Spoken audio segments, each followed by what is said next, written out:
ధ్యానించుకొందును. దేవా, నీ మార్గము పరిశుద్ధమైనది. దేవుని వంటి మహాదేవుడు ఎక్కడ ఉన్నాడు? దేవుని వంటి మహాదేవుడు ఎక్కడ ఉన్నాడు? ఆశ్చర్యక్రియలు జరిగించు దేవుడవు నీవే. జనములలో నీ శక్తిని నీవు ప్రత్యక్షపరుచుకొని ఉన్నావు. నీ బాహుబలం వలన యాకోబు యోసేపుల సంతతి వారు నీ ప్రజలను నీవు విమోచించి ఉన్నావు. దేవా, జలములు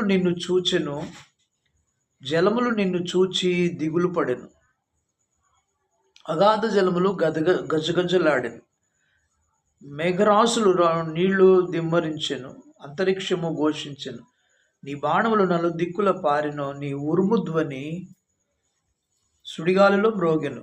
మెరుపులు లోకమును ప్రకాశింపచేసిన. భూమి వణికి కంపించెను. నీ మార్గము సముద్రములు ఉండెను. నీ త్రోవలు మహాజన్మలు ఉండెను. నీ అడుగుజాడ